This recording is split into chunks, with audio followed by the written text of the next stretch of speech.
بسم اللہ الرحمن الرحیم۔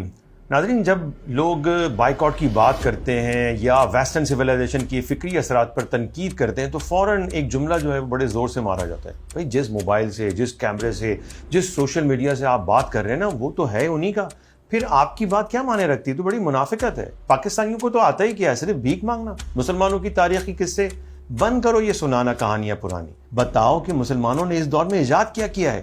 اور اس طرح کی بہت ساری باتیں آپ نے اکثر سنی ہوں گی، سوشل میڈیا پہ دیکھی ہوں گی، اور یہ بڑی ہٹ دھرمی سے بیان کی جاتی ہیں، پھر طنز بھی کیا جاتا ہے، مذاق اڑایا جاتا ہے، لوگوں کو شرمندہ کیا جاتا ہے، اور یہ اتنا بار بار دہرایا جاتا ہے جیسے گویا کہ وہ شخص جو ان کے خلاف بات کر رہا ہے، جو مزاحمت کر رہا ہے، جو ریزسٹنس پیدا کر رہا ہے، وہ گویا کہ منافق ہے، اور اسے یہ احساس دلانے کی کوشش کی جاتی ہے۔ اور یہ سب کیوں کیا جاتا ہے؟ اس وجہ سے کیا جاتا ہے کہ مزاحمت ختم ہو جائے، یعنی کہ ویسٹ کے خلاف مزاحمت ختم ہو جائے، مسلمان اپنی سویلائزیشن کو دوبارہ سے ریوائول کرنے کا سوچنا چھوڑ دے۔ یہاں پر میں آپ کو دو الفاظ ہیں، ان دو الفاظ کا میننگ بتانا چاہتا ہوں، معنی بتانا چاہتا ہوں، نوجوانوں کو اسے غور سے سننا چاہیے۔ ایک ہوتا ہے مغلوب ہونا اور ایک ہوتا ہے محکوم ہونا۔ مغلوب کون ہے؟ مغلوب وہ ہوتا ہے جو کسی میدان میں شکست کھا جائے۔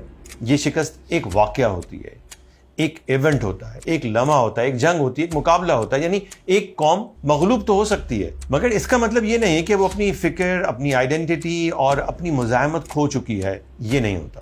وہ اپنی فکر پر، اپنی تہذیب کو برقرار رکھتی ہے اور اسے زندہ کرنے کی کوشش کرتی ہے۔ پھر محکوم کون ہوتا ہے؟ محکوم وہ ہوتا ہے جو صرف ہارا نہیں ہوتا بلکہ کسی دوسرے کے نظام فکر کو لے لیتا ہے، اس کی سویلائزیشن کو لے لیتا ہے، اس کی معیار کو، اس کی سوچ کو اور اس کے ورلڈ ویو کے وہ تابع ہو جاتا ہے۔ اور یہ ایک جسمانی شکست نہیں ہوتی، یہ ایک ذہنی، فکری اور تہذیبی غلامی ہے، اور آج کی دنیا میں اصل جنگ یہی ہے۔ جتنی کالونائزیشن کی طاقتیں تھیں پہلے، وہ ملکوں پہ قبضہ کیا کرتے تھیں، اب وہ فکروں پہ قبضہ کرتی ہیں، انسان کی سوچ اور فکر پہ قبضہ کرتی ہیں۔ وہ یہ چاہتے ہیں کہ تم صرف مغلوب رہو، نہیں بلکہ ان کی کوشش ہوتی ہے کہ محکوم بن جاؤ، یعنی تم سوچنا بھی چاہتے ہو تو انہی کے معیار سے سوچو، صحیح غلط کے فیصلے انہی کے پیمانے سے طے کرو، اور اپنی ہسٹری، اپنی سویلائزیشن، اپنے دین کو بھی انہی کی نظر سے دیکھنے لگو۔ شکست خوردہ محکوم افراد ہمارے معاشرے میں بڑی تیزی سے پیدا ہو رہے ہیں۔ یہ جو آپ سوشل میڈیا پہ اور میڈیا کے اوپر بیٹھے ہوئے لوگ دیکھتے ہیں،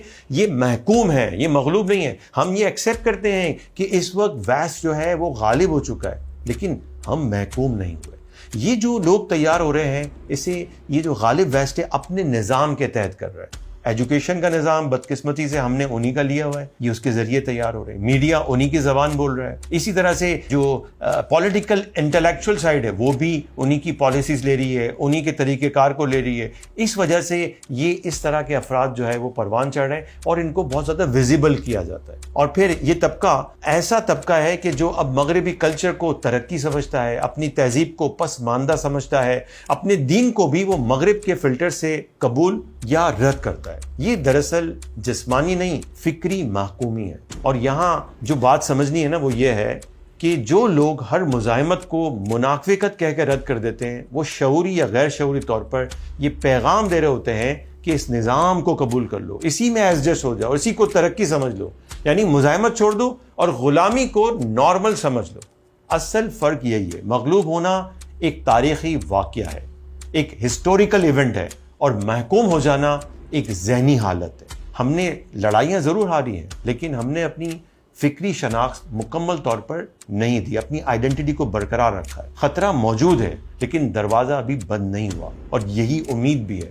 ہم مغلوب ہو سکتے ہیں لیکن انشاءاللہ ہم محکوم نہیں بنیں گے۔